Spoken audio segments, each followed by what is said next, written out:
পশ্চিমবঙ্গে জামাত ঢুকিয়ে জঙ্গিস্থান বানাবে মমতা সরকার।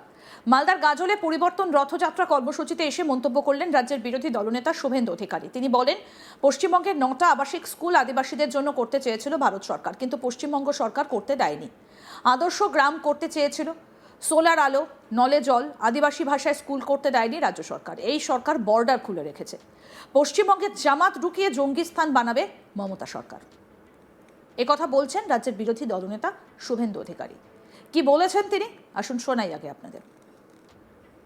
গোটা ভারতবর্ষে 91 রেসিডেন্সিয়াল স্কুল হয়েছে মোদিজির নেতৃত্বে। জনজাতি গৌরব দিবসে তিনি শুরু করেছিলেন গোটা ভারতবর্ষে, কিন্তু পশ্চিমবঙ্গ সরকার করতে দেয়নি। পশ্চিমবঙ্গে 9টা রেসিডেন্সিয়াল আদিবাসী স্কুল করতে চেয়েছিলেন ভারত সরকার, করতে দেননি। আদর্শ গ্রাম করতে চেয়েছিলেন আদিবাসী গ্রামগুলোকে, 75টা প্রাচীন জনজাতি যে গ্রামে রয়েছে সব বাড়ি, প্রধানমন্ত্রী আবাস যোজনা, সোলার আলো, নলে জল, সাঁওতালি ভাষায় স্কুল করতে দেয়নি পশ্চিমবঙ্গে। তো এই সরকার কেবলমাত্র জামাতিদের বর্ডার খুলে রেখেছে, জামাতি লোকেদেরকে ঢুকিয়ে পশ্চিমবঙ্গকে জঙ্গি স্থান বানাতে চায়, গ্রেটার বাংলাদেশ বানাতে চায়। এবং বিভিন্ন সময়ে মহিলারা তো অত্যাচারিত হন। রামপুরহাটের বছরের ছোট্ট আদিবাসী মেয়ে থেকে শুরু করে এই কিছুদিন আগে বালুরঘাটে দেখেছেন পঞ্চায়েত নির্বাচনের পরে নাকখদ্দিত হয়েছে, বিজেপি করার অপরাধে আদিবাসী মহিলাদের নাকখত দিয়ে দণ্ডি কাটতে হয়েছে। এই তো অবস্থা। অর্থাৎ এদের মানসিকতা এইটা। এরা দ্রৌপদী মুর্মুজির গায়ের বর্ণ নিয়ে এদের মন্ত্রী তখন প্রশ্ন তুলেছিলেন, কি ভাষা প্রয়োগ করেছিলেন, তাকে দল সাসপেন্ড করেন। মমতা বন্দ্যোপাধ্যায় দাঁড়িয়ে থেকে যশবন্ত সিনহাকে ভোট দিয়েছেন। আমি সত্যেন্দ্রা, চিন্ময়রা আছেন, আমরা গলায় পাঞ্চি দিয়ে আদিবাসীদের সম্মান জানিয়ে আমরা ভোট দিয়েছি দ্রৌপদী মুর্মু। মমতা ব্যানার্জি তো সেদিনই প্রমাণ হয়েছে যে তিনি আদিবাসী বিরোধী। কালকে যে ঘটনা ঘটিয়েছে এর কোন নিন্দার কোন ভাষা ডিকশনারিতে নেই। মালদার গাজলে জনসভায় যোগ দিয়ে রাজ্যের বিরোধী দলনেতা শুভেন্দু অধিকারী বলেন, ভারতীয় মুসলিমদের সঙ্গে আমাদের কোনো বিরোধ নেই। আমি রাষ্ট্রবাদের কথা বলি, কিন্তু বাংলাদেশ থেকে যারা এসেছেন ভাই মুসলিম, তারা দয়া করে ভারত ছাড়ুন, পালান। ভারতীয়দের সঙ্গে কোনো বিরোধ নেই। মোদিজির 275টা স্কিম কোনো ব্যক্তি বা সম্প্রদায় দেখে নয়। এই চোর সরকার গমগুলো বাংলাদেশের পাচার করে, পোকা গমগুলোকে আটা বানায়, ফ্লাওয়ার মিলে প্যাকেটে ঢোকায়। ওই আটা আপনারা খান তো না, গবাদি পশুও খায় না। আনুন বিজেপিকে, মিলের চাল গম প্রত্যেকের বাড়িতে পৌঁছে দেবার দায়িত্ব ভারতীয় জনতা পার্টির সরকারের। এই স্টিকার পিসি সব কর্মসূচি চুরি করে, নিজের নাম ডাগায়। যেমন অন্য সুরক্ষা যোজনায় বস্তার ওপরে হাড়ি চিহ্নে ভোট দিন মমতা ব্যানার্জিকে খাদ্যসাথী। তুমি জল জীবন মিশনের নাম বদলে দিয়ে জল স্বপ্ন লিখেছিলেন। মমতা ব্যানার্জি এয়ারপোর্টে ভুলে গেলে রাত্রে মহিলারা বেড়াবেন। কেন্দ্রের কোনো স্কিম এই সরকার চালু করতে দেবেন না। ভোটের আগে আমার বেকার ভাই বোনেদের 1,500 টাকা উপরে ঘুষ ঢোকাচ্ছে মমতা ব্যানার্জি। হইব না, হইবে না, টাকা আপনার, লইব পদ্মফুলে ভোট মারব। আলোর কি অবস্থা, মাঠে আলুর দাম নাই, তৃণমূলের ভোট নাই। গাজলে পৌরসভার বিষয়ে বিধানসভার 25 বার বলেছে চিন্ময় দেববর্মন, মুখ্যমন্ত্রীর সামনে বলেছে। পুরমন্ত্রী ফিরহাদ হাকিম বলেছে টাকা নেই। এই পশ্চিমবঙ্গকে বাঁচাতে হবে, শুধু গাজল দিলে হবে না, হবিবপুর গমনগোলা দিলে হবে না, ওল্ড মালদায় দিলে হবে না, চাঁচল রতুয়া দিতে হবে, হরিশ্চন্দ্রপুর মালতীপুর তৃণমূলকে হারাতে হবে। মোদিজিকে আমরা আশ্বস্ত করব, 3 থেকে যদি 77 হয় এই নির্বাচনে আমরা 77কে 177 করব, পশ্চিমবঙ্গকে বাঁচাবো। কি বলেছেন বিরোধী দলনেতা, শুনুন। আমি রাষ্ট্রবাদের কথা বলি, কিন্তু বাংলাদেশ থেকে যারা এসেছেন ভাই মুসলিম, তারা দয়া করে ভারত ছাড়ুন, পালান। ভারতীয়দের সঙ্গে কোনো বিরোধ নেই। মোদিজির 275টা স্কিম কোন ব্যক্তি দেখে, সম্প্রদায় দেখে নয়।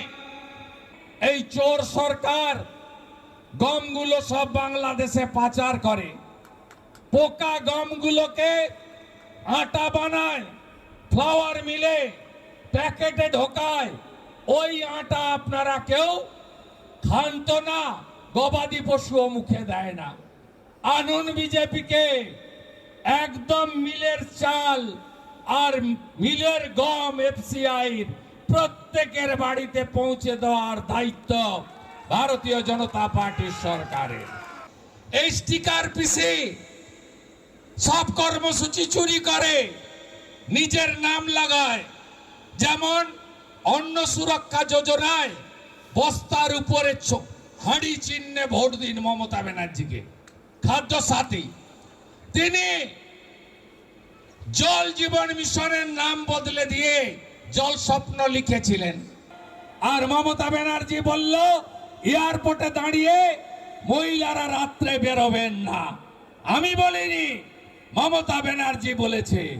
মা বোন দিদিরা, কথা দিলাম, রেকর্ড করে রাখুন, বিরোধী দলনেতা বিজেপির অন্যতম একজন, কথা দিয়ে গেলাম সব বিজেপি সরকার এলে সকালে নেব, বিকালে খরচ করে দেব। ভারতীয় জনতা পার্টির অঙ্গীকার। অঙ্গীকার নারী সশক্তিকরণ। কেন্দ্রের স্কিম এই মুখ্যমন্ত্রী চালু করতে দেবেন না। আয়ুষ্মান ভারত, যেদিন বিজেপি, পরের দিন আয়ুষ্মান ভারত 5 লাখ টাকা পর্যন্ত চিকিৎসা ফ্রি। এখন ভোটের আগে আমার বেকার ভাই বোনেদেরকে 1,500 টাকা করে ঘুষ ঢুকাচ্ছে মমতা ব্যানার্জি। হইব না, হইব না, টাকা আপনার লইব আর পদ্ম ফুলে ভোট মারিব। আলুর কি অবস্থা বন্ধু? মাঠে আলুর দাম নাই, তৃণমূলের ভোট নাই।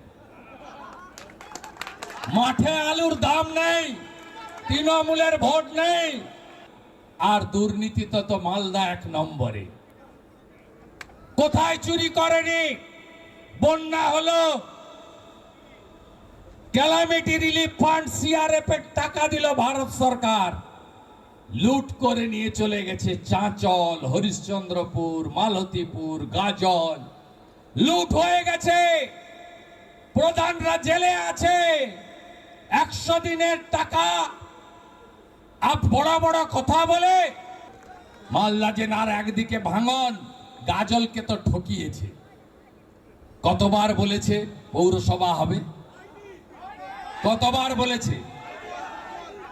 একটা সেন্ট্রাল বাস স্ট্যান্ড হলো না। 25 বার বলেছে চিন্ময় বিধানসভায়, মুখ্যমন্ত্রীর সামনে বলেছে, প্রশ্ন করেছে। ফিরাদ হাকিম বলছে পৌরমন্ত্রী, চিন্ময় বাবু টাকা নেই।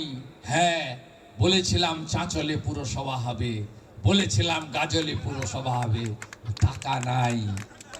8 লক্ষ কোটি টাকা ঋণের বোঝা দেউলিয়া সরকার। সিপিএম এর আমলে মাথা পিছু ঋণ ছিল 19,000, মমতা করেছে মাথা পিছু ঋণ 80,000 টাকা। এই বাংলা শেষ হয়ে গেছে। 2,15,00,000 বেকার, 1 কোটি পরিযায়ী শ্রমিক, কর্মবিনিয়োগ কেন্দ্রের তালা ঝুলছে। এই পশ্চিমবঙ্গকে বাঁচাতে হবে। শুধু গাজল দিলে হবে না, হবিবপুর বামনগোলা দিলে হবে না, ওল্ড মালদা দিলে হবে না, চাঁচল রতুয়া দিতে হবে।